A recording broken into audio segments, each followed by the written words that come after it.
Hey guys, how you doing? Berserker98 here, again with another video, and today I'm bringing you a review of another criminally underrated masterpiece, the manga called Freesia. Now this manga is set in an alternate universe Japan, and this Japan not only is at war with another nation, but has a severe economic recession. And because of the economic crisis, the government had to shut down most of its prisons. So a law called the Vengeance Act has been created.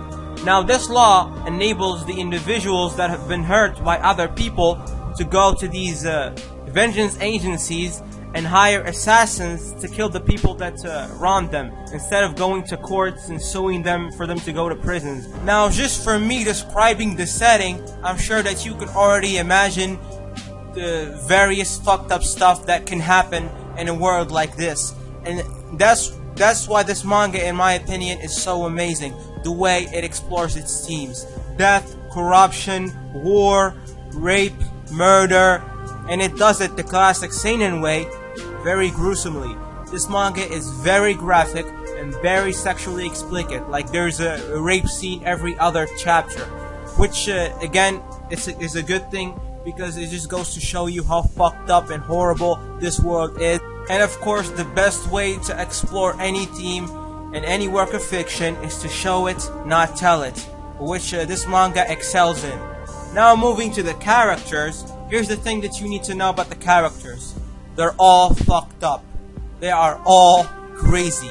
There's like one or two normal average characters in this manga, and those two characters, there's Yamada, he also has some fucked up shit happens to him, and his personality changes drastically. Like the protagonist is someone that's crazy, that's been through war drama, had an abusive family. Most of the main cast have either been raped, have had one of their family members murdered, have been robbed, or just in some way had something fucked up happen to them. And according to who's reading this might be a good thing or a bad thing. If you had any traumatic experiences in your life, you will definitely relate to these characters and love the way that the author handles these themes.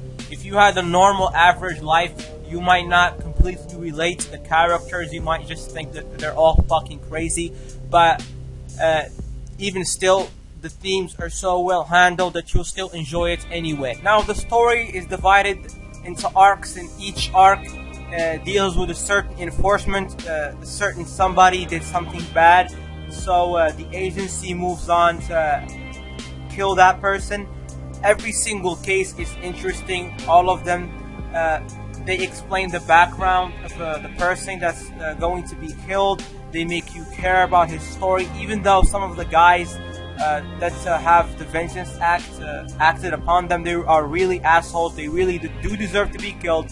Some aren't. Some are just unlucky. They were just in the wrong place at the wrong time, which just goes to show you that this system of acting vengeance is a little bit ineffective. But like I said, every single arc brings something new, brings something interesting, and it's never boring or tacked on or gets dragged on. Also, I didn't mention that the guys that have the vengeance acted upon them, they have the right to hire bodyguards. Of course, these bodyguards are very expensive, so most of the time they rely on themselves, their friends, and their family, and you see their friends and family turning back on them, which just goes to show you how great the morality of this manga is. It always keeps you questioning who's right and who's wrong, and any work of fiction that can make you do that is great.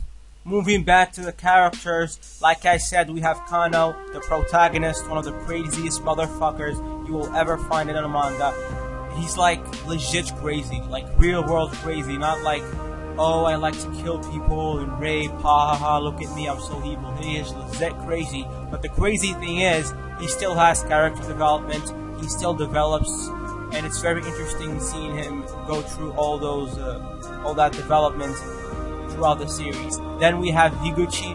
Now Higuchi's case is very interesting. This isn't a spoiler because it's literally shown on the first page.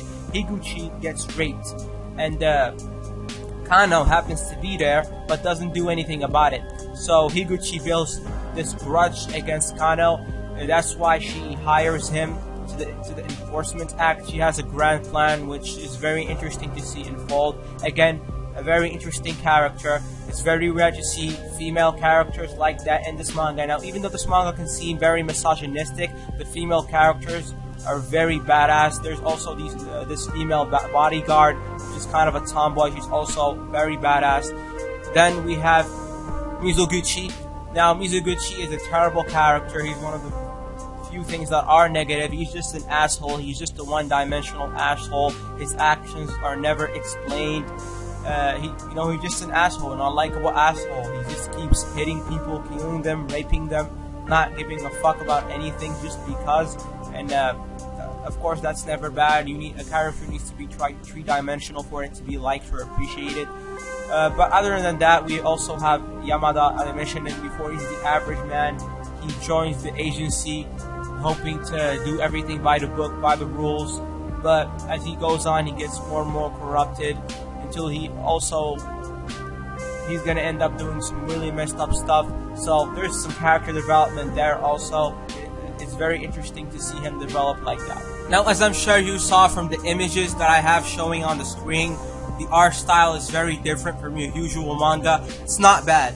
It's really sketchy, which goes alongside the setting, the really fucked up setting of the manga. It's gritty, it's dark, it's hard hitting. So we can't have moe pretty girl anime style in this manga. It has to be also dark and gritty. And I'm gonna say it again, it's not bad. The expressions are really detailed. The background environments are also very detailed. It's very similar to Dorohedoro, which is, funny enough, serialized in the same magazine, so there's a connection there. Again, the art style is very different. It's very good, and it sets out to do, and it does what it sets out to do.